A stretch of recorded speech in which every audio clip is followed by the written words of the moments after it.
Hello audience, today I'm so excited to be with you. How are you? I welcome you to my channel and recommend that you subscribe, comment, like, and let's travel through this edutainment channel.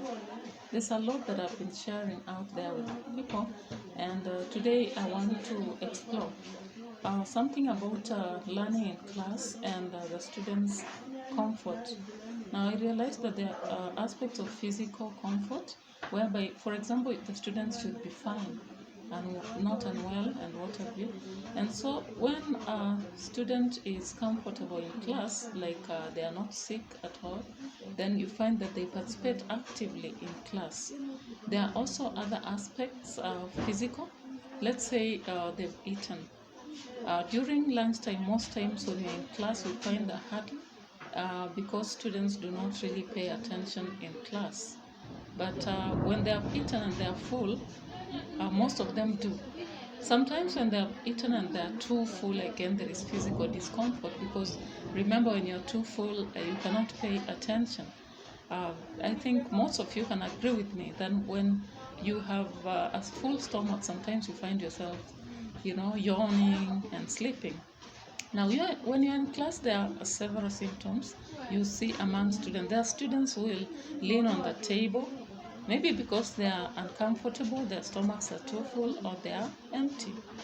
There are also cases where you look at the social comfort, and social comfort is whereby a student maybe has friends, and therefore, like the self-esteem is high, and they find that the environment around them is comfortable, and therefore, most times you find that they are responding and they are happy, they are excited about whatever they are doing. But in other cases, they are not. So when you look at this, you realize that the social comfort is an important aspect in learning.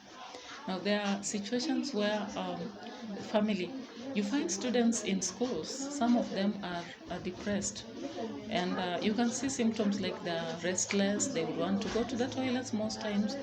There are those times when others are smiling, they are frowning, and they'll stare into air.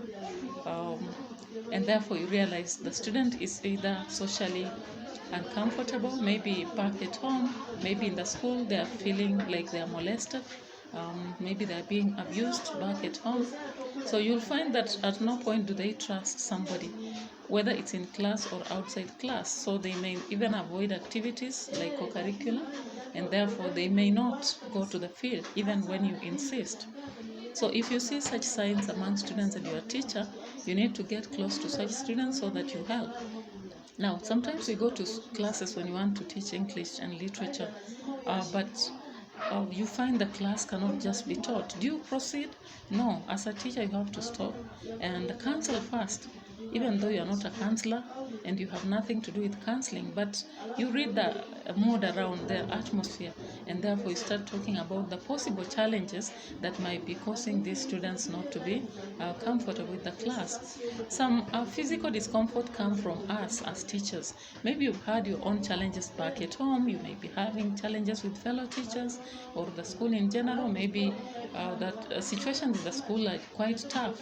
Maybe you planned for something and it did not succeed. So you turn up and project your emotions to the students. You begin quarreling them, and therefore some of them distance themselves from you. Therefore, what do? You have to adjust and see that even though I'm playing tough, it is not helping.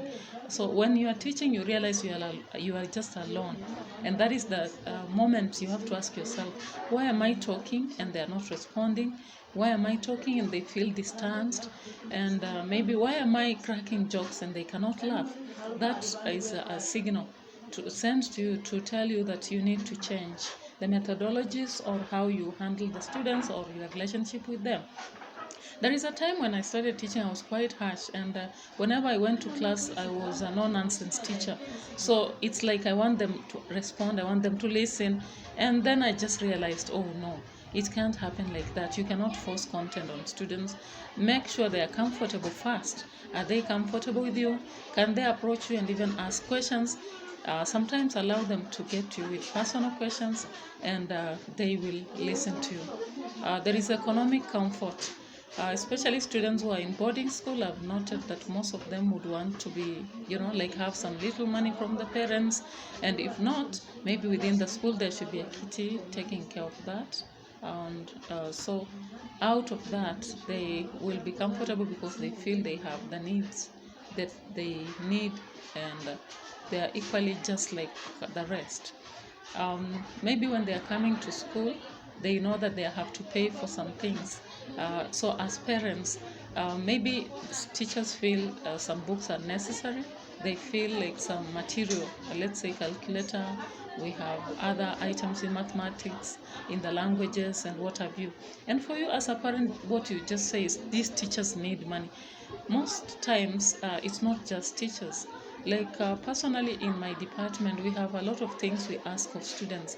Like we want them to have full notes, and therefore we realize if they are writing on their own, they are not really adding up. So we decide possibly to come up with comprehensive notes that will be universal, so that each class is not different from the other. And you'll find some parents not understanding this. And we may not really directly force, but we would wish that every student is on board. So as a parent, if you leave your child out, they will not feel at par with the rest. So that is economic comfort for the students. And I've talked about social comfort, and I've also talked about the physical comfort. Now the three come together to build the educational comfort, and you'll see the fruits through how the student performs, the excitement they have. Even when they arrive at home, they'll appreciate you as a parent. So it's all a journey that we have to keep trying. And I'm sharing this because I'm also a parent. I'm not just in the shoes of a teacher. So welcome, and share your reactions, your comments, and share even with other people who would want to contribute toward this topic. And if there is need for more discussion, let me know.